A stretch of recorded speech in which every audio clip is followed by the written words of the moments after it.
Hi there, welcome to this session which is all about pedagogy to create an inclusive classroom. The purpose of this session then is to give you some hints and tips in terms of creating some universal supports within your classroom. These are very simple changes, some of them you may well already know, the chances are you will know a lot of these already, some of them will be a reminder and some of them will be new to you. These are meant to be targeting your whole class. It doesn't matter in terms of how they learn or whatever barrier they may present with. This is meant to help your whole classroom in terms of being able to access the work that you're giving. It is not a targeted approach, so these are not for pupils specifically with dyslexia or autism or ADHD, rather that we are just looking at universal changes that you can make within your classroom.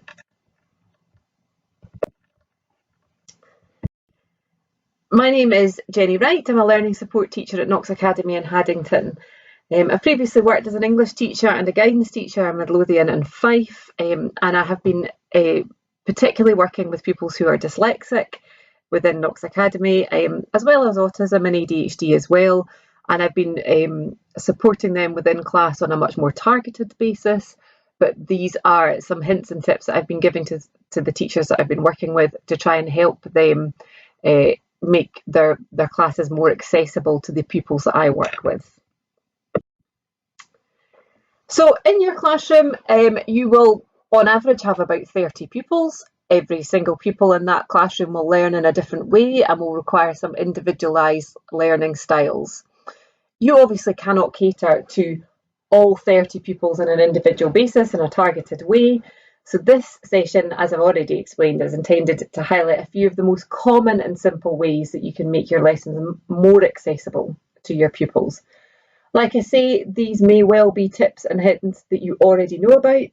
They may be ones that that are great to have a wee bit of a reminder for, and there may be some in here that you think, oh yeah, of course, that's an easy way to do it, and I'll try that tomorrow. So what we have to kind of remember is that the education system isn't fair. Okay, we have a very standardised approach to how we measure success within schools. That's just how it is. That's a kind of topic for another session, not for here. But what we need to do as teachers is that obviously we need to try and make all our learning and the outcomes that we are expecting from our young people in front of us, we need to make them accessible. Okay, so that means looking for a bit of equity within the classroom. Obviously, some people will need different levels of support for different parts of the curriculum. So there are many, many reasons why your pupils will be experiencing barriers within your classroom. Okay, and at some point within their schooling career, everybody, no matter who they are, will experience some form of barrier. Okay, for example, I cannot draw. There is absolutely no amount of practice or no amount of work will help me become a better artist. So therefore, during my school career in the art classroom, I had that barrier. I knew that I wasn't very good at it, and therefore I really struggled with that. For me, I was lucky that it was art as opposed to literacy. If that barrier is a literacy barrier, then that makes the whole of your school career a really tricky and difficult time.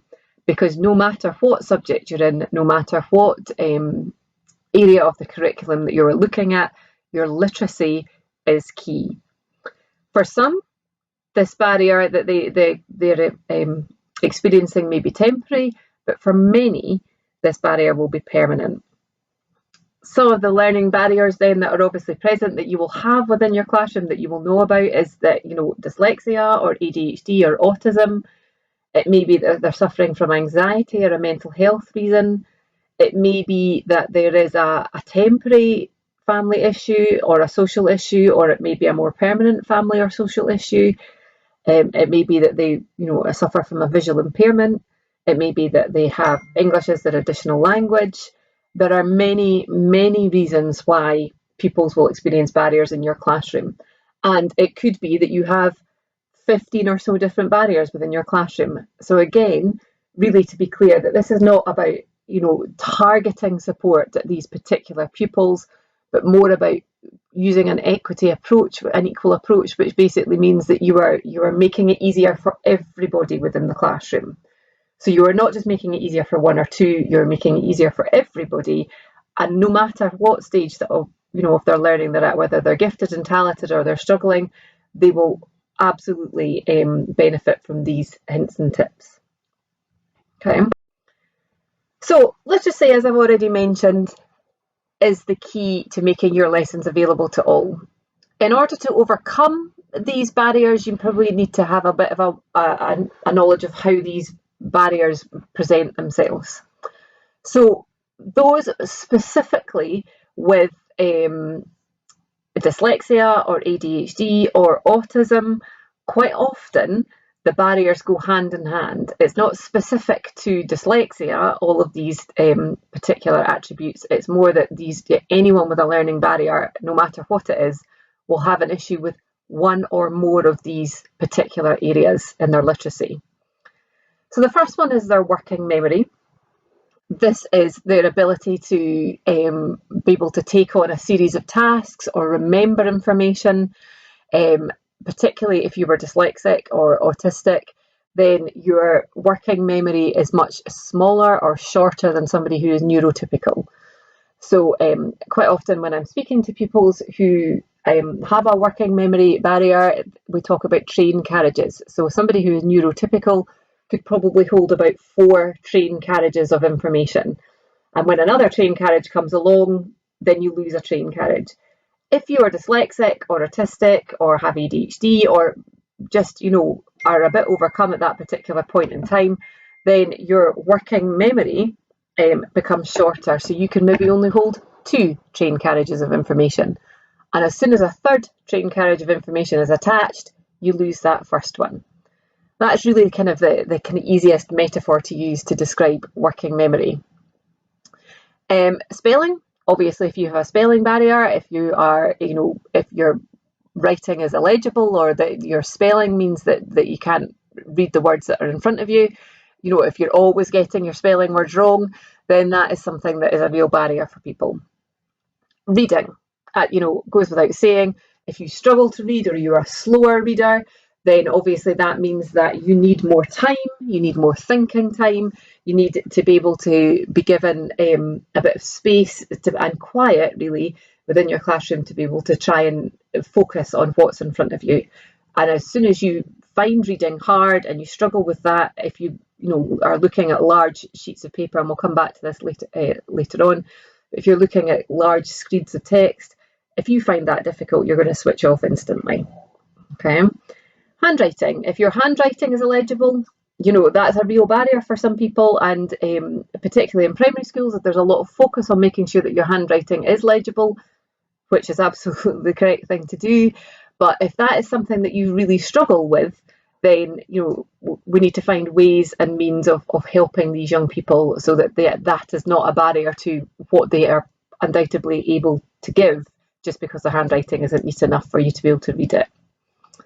Attention span, obviously, again, that kind of comes hand in hand with working memory as well.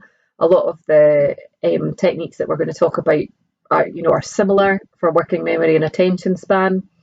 But if your attention span is short, and it's there, is lots of evidence to suggest that young people's attention span is becoming shorter and shorter. In fact, they talk about young people's attention span being 8 seconds and a goldfish memory being 9 seconds. So we are becoming, our attention span is less than a goldfish now, apparently, with all the different various kind of devices and screens and games and things like that require short, sharp chunks of information, as opposed to the longer pieces of information that we're expecting from a classroom. And then your comprehension. If your vocabulary, if you have missed out in your younger years in terms of learning your words or your vocabulary, if you've had, for whatever reason, a barrier, which means that your comprehension is slightly poorer than others around you, then that becomes a real barrier in your classroom as well, particularly when you get to secondary school, when you are looking at much more subject-specific vocabulary. And these words, if your already vocabulary is not as advanced as others around you, then that you're already at a disadvantage in the classroom.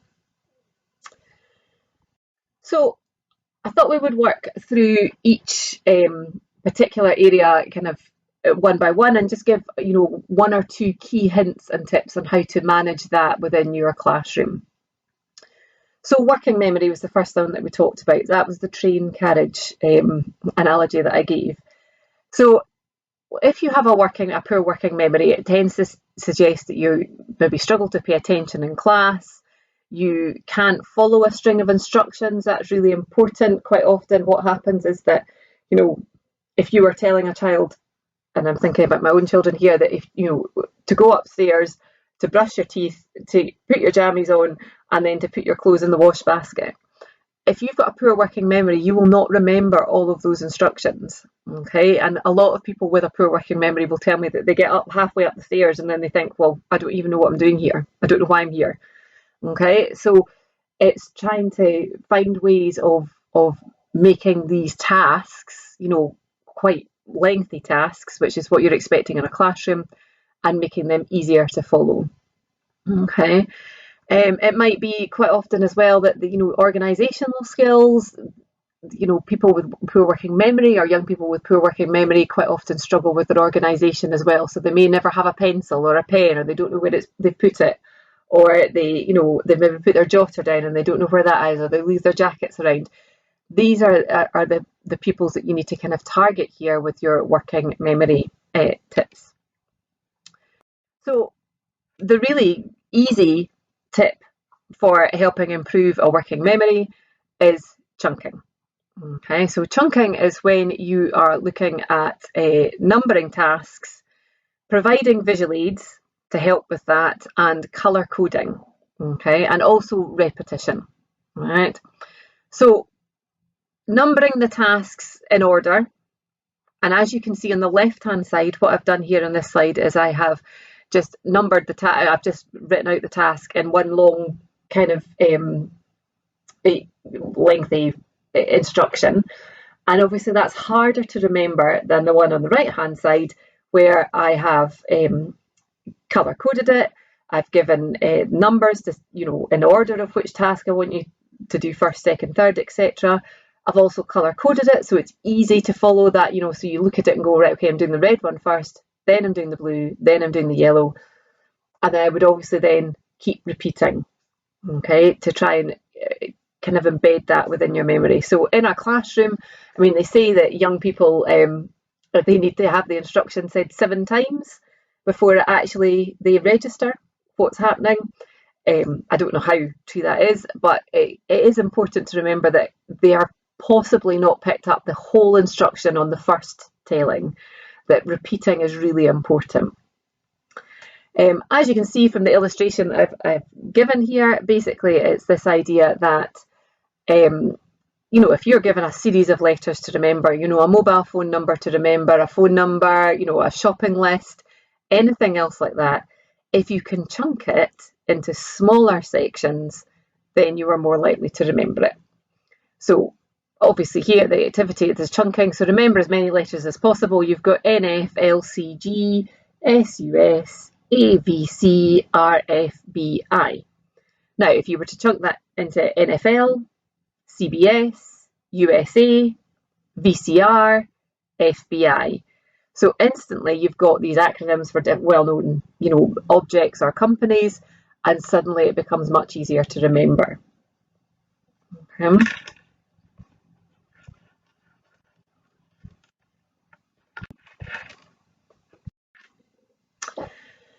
So chunking is just basically, as we've talked about, breaking up your content into bite-sized pieces, which makes it much shorter and then therefore much easier to manage.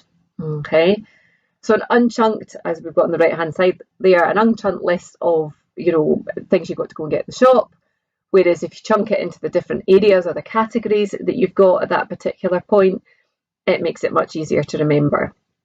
This can be used for anything that you do, any instruction that you give, you know, make sure that you put it, you know, lockstep, numbered, colour coded, and then keep repeating it. So if you've got it on the board, you've got it on the worksheet, you verbally say it, that's 3 times that they've been given an opportunity to have a look at those instructions. If you're looking at revision, then it's definitely good to be able to try and put it into smaller chunks of that. If you were looking at reading comprehensions, again, that idea of directing them back to the paragraphs that they need to look at in order to find the words of the section, because you're just giving them that little bit of help so that they don't have to keep reading through the whole passage every time to find what they're looking for. So chunking your instructions or your information that you want them to learn is a really key strategy that makes a real difference to pupils and young people. If the barrier in your classroom is spelling and handwriting, then really assistive technology is the kind of key thing here, okay? iPads and Chromebooks are a godsend in terms of this, okay? Because it helps them with so many parts of their spelling and their handwriting. Kind of just the kind of top 3, I suppose, ways that it helps. There's loads of apps and loads of different things that you can download that would give you much more targeted support. But again, we're looking at a much more universal approach to our support in the classroom. So ICT helps in the following ways. If you are struggle with your spelling and you find spelling difficult, then ICT means that you've got access to spell check. Okay, now there's no shame in that, because at the end of the day, if you are tried with your spelling and you're really struggling, then to be able to get that right for the majority of the part is that means that you feel much more confident and therefore are much more capable of writing more. If the barrier is your spelling, then you will not put down your ideas because you're so worried about getting your spelling correct that the actual content won't appear. If you have access to spell check, it won't obviously get every word correct, and it's not necessarily a kind of the way around of teaching them spelling, but it is important that if you want the content of information to be given to you, then take away the barrier of getting the spelling wrong. Makes a real difference. In the same way that if you are somebody who struggles with your handwriting and you're worried about your handwriting and people can't read your handwriting and are constantly asking you, what does that say, what does that say, what does that say, that becomes very demoralising. And again, if you want the content of information, if you want to know what they know and what they can tell you, then taking away the handwritten work is really important. ICT doesn't necessarily mean that you have to type it out, although that can be helpful, but you can use dictation. You can dictate things into your phone, which has voice recognition software. There are apps that are like talk to text that you can help as well. So it means that you're not necessarily having to type it or write it out. It means that you can dictate it, and then the iPad, your iPhone, the Chromebook will then be able to pick that up and type it out for you, and then you have to go and proofread it. All of these are skills that are really important. Proofreading, editing, all of these skills are needed. It just means that what you're doing is you're helping get the information onto the paper in the first place, and then you can go back and think about the spelling and the handwriting. That comes later, as opposed to being the barrier which stops you from getting it down in the first place.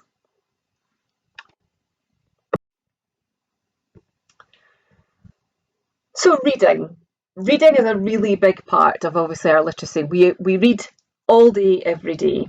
And if you struggle with that reading, and if you struggle to be able to do that, then that is a real barrier for your classroom.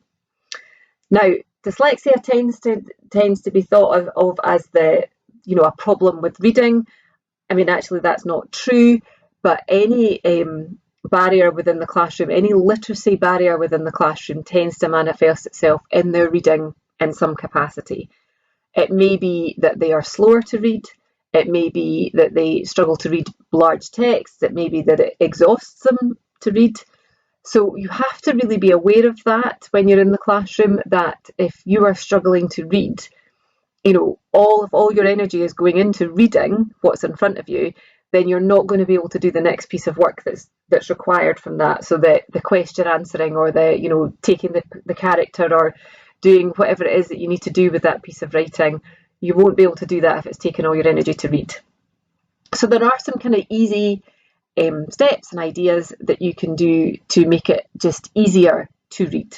Okay, and this is for everybody. I'm an English teacher by trade, and you know, I'm a good reader. But if I put all of these kind of steps into practice, then obviously it's easier for me to read. It's far easier for me to read. That, you know, that doesn't mean that I need it, but it makes it a lot easier for me in the classroom to be able to read it. So there are specific fonts that are preferred, particularly for dyslexic youngsters, but you know, for anyone that needs to that struggles with their reading. So Comic Sans, any of these sans serif fonts are preferred. Comic Sans, Courier, Arial, anything like that. Clear letter spacing. Okay, so you can see from the font that I've used here, which is Arial, I think. This is clear letter spacing. The letters are distinct. They're not joining together. It's not a cursive handwriting style of font, which means that the letters all run together. So that makes it much easier for somebody who has a literacy difficulty or barrier to read. Line spacing should also be at least 1.5. Again, it just means that the lines are distinct, which means that you can, if you're scanning across the page, it's far easier to follow. The font size should be between 12 and 14 points. Okay, 12 is the minimum, absolute minimum in terms of a literacy barrier. Obviously, the bigger the font, the better. If you think about, you know, the worksheets that are given to you in primary 1 and primary 2, the font is really big. Now, we're obviously not looking for all the way up through primary school and into secondary school for you to have font sizes that large, but definitely, you know, between 12 to 14 points is very helpful. If you are using all capital letters, and I realise that for my headings in this PowerPoint that I have used all capital letters, and you will be able to see that if that is harder to follow, the all capital letters or any underlining, means that you are making the actual words less distinct. Actually, the actual letters are less distinct if you've underlined them.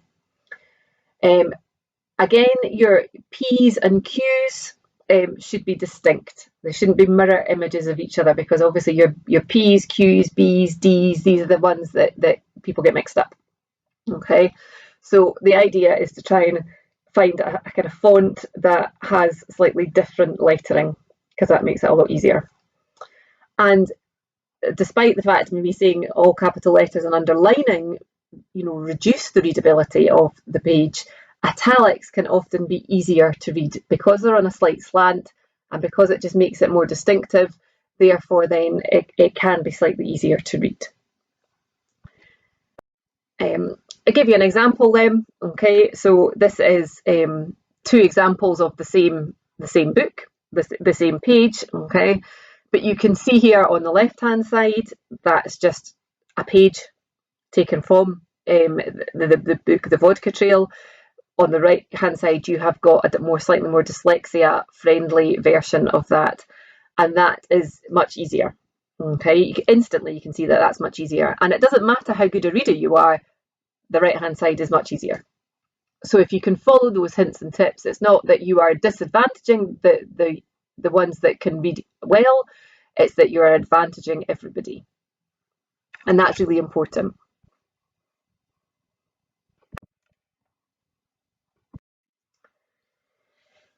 Again, when you're reading, particularly with PowerPoints, this is something that a lot of learners have spoken to me about throughout lockdown, and in terms of, you know, if teachers are providing PowerPoints or, you know, worksheets online, that you need to think particularly about your background and your font colour. Okay, if you are printing on paper, then a slightly off white colour is the right answer, the right kind of page to use. Quite often the recycled paper comes in that slightly buff coloured paper. That's much easier to read. As you can see on the left hand side there, you know, the colours that I've used with this particular background are too difficult to read. And if you're dyslexic or have a literacy difficulty, not only are you finding that difficult to read, but you're also finding the words difficult to read, so you're just making it doubly hard for people. Whereas obviously you've got on the right hand side there, you've got fonts or colours that are much easier to read. Okay, so a blue background with white is easy to read. Okay, the white on red, that quite often is very easy to read as well. So it's trying to find real contrasts of colours. But the one thing that those who are dyslexic or have a literacy barrier will talk about is that they talk about the fact that the white paper with the black font is tricky to read. It's difficult. So you want to try and break that up a bit and try and use different colours. Okay. So what about the pupils who find it difficult to focus in your classroom? Okay, now we all know, we're all distracted at particular times. We've all got phones, we've all got, iPads and things like that distract us from our attention. But what if it's just a fundamental barrier? What if you really struggle to focus within a classroom environment? And, we are talking about pupils here who, for various reasons, find it really difficult just to sit still.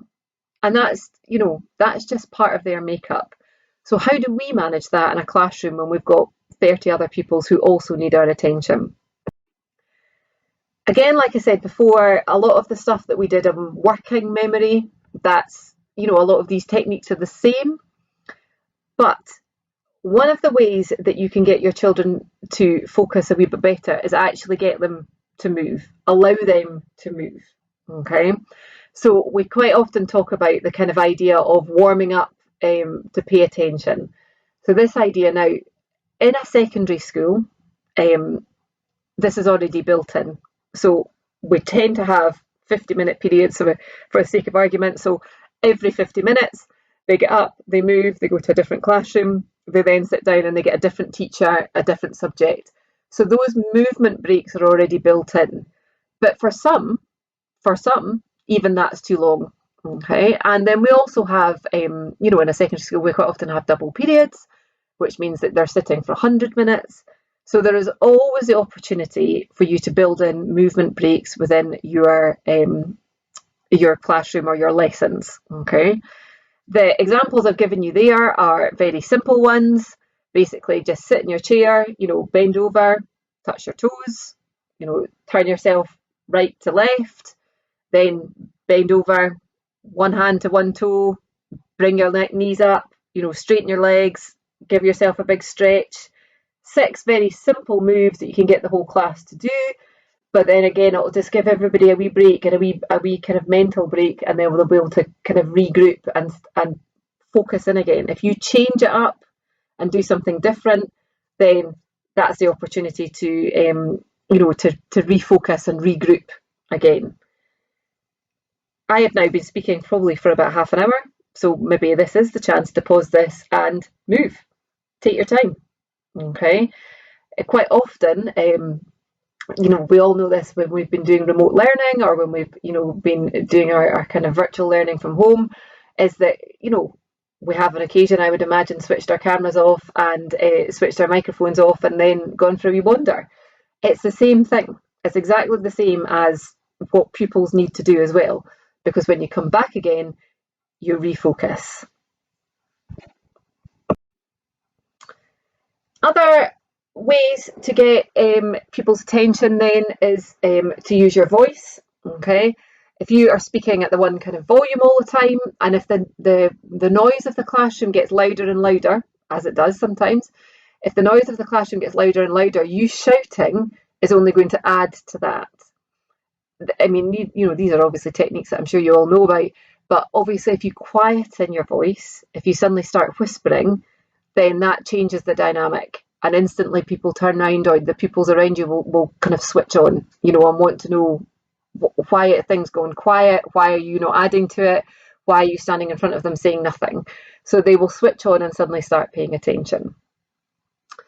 Other ways of keeping focus then, are, again, these are tips that you will know about, but, addressing pupils directly, saying their name and then asking the question, not asking the question and then saying their name to get the answer. Okay, so therefore, if you address them directly with their name, you're reminding them to focus and then you're giving them the question.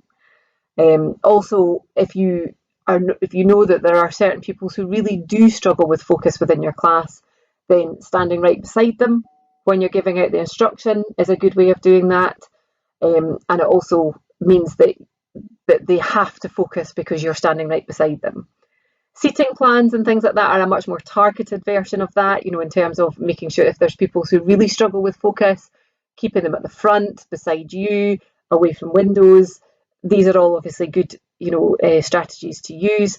But again, we're talking about, how we can manage the whole class as opposed to individual pupils within this session.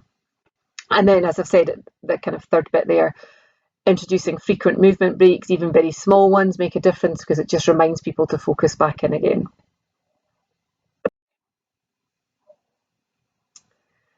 So the final technique, or the final kind of barrier, I suppose, that we have is comprehension. Okay, so again, we've got a situation where there's so many things going on in the young people's lives in front of us that we have no understanding of, and I think you need to be, or we as teachers need to be aware of that. We need to be aware of the fact that our understanding of the world is very different from theirs. Okay.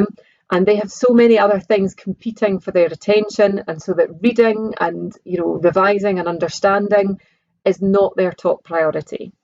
So how can we make it easier for them? So I'm going to give you an example here, right? If you read that passage that's in front of you in the yellow, okay, imagine that's like what a young person is reading in the classroom. Imagine they're being introduced to a new topic, and this is what they see in front of them. Okay, so look at the car. It is Beaz. I like to see Beaz's car. I can make an Adam from the car. It is big. I put a hat on top. It's called a cardan Adam. So that is a mixture of Turkish and English. Okay.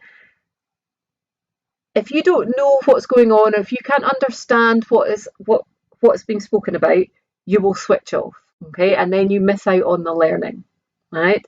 So if you were to get a passage like this, okay, if I added a visual aid, okay, and a key set of vocabulary, so we know that car is Turkish for snow.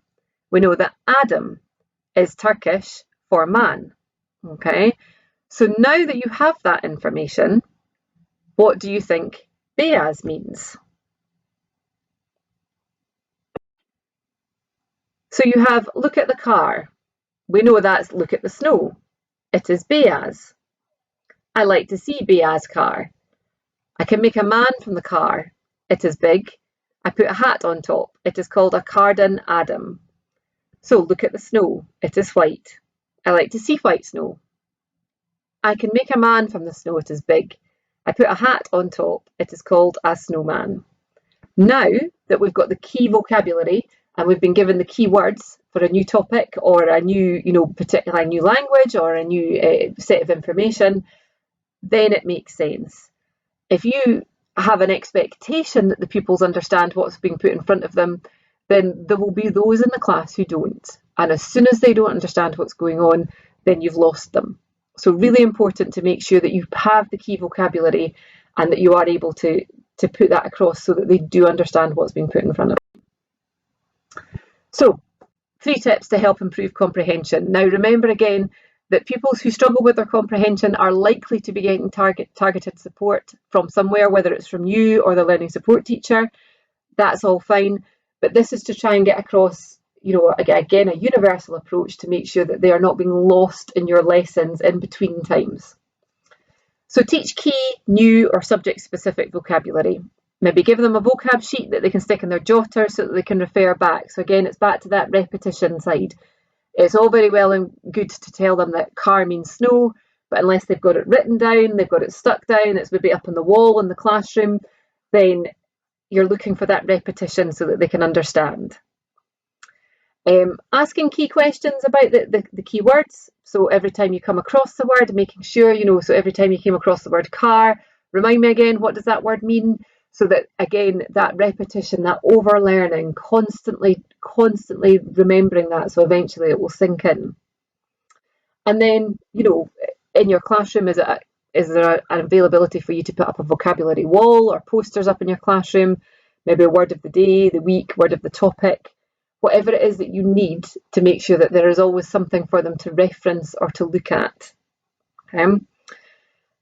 What you do need to remember with comprehension, that there are many students who sound like they are reading beautifully, but that doesn't mean that they're always understanding. So it's really important that you kind of check in with their key understanding at all times.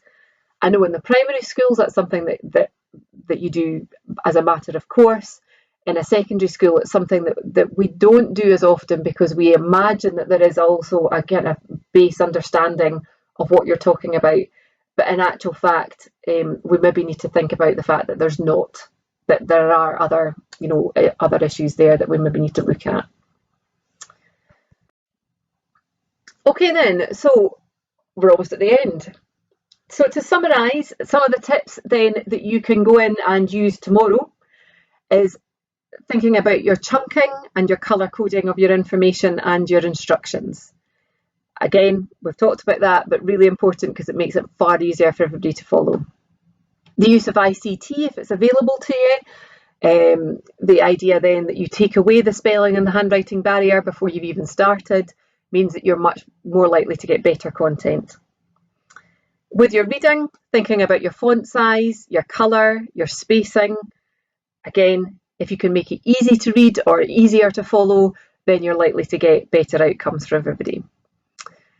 Providing opportunities for movement breaks, that idea that, reminding everybody to focus back in on what's going on in the classroom. Using your voice effectively, varying your tone and your pitch in order to grab everybody's attention. And then creating vocabulary guides, however that may be, whether it's on the wall, in their jotter, on the blackboard, whatever it needs for you, just to make sure that people are understanding what you are doing.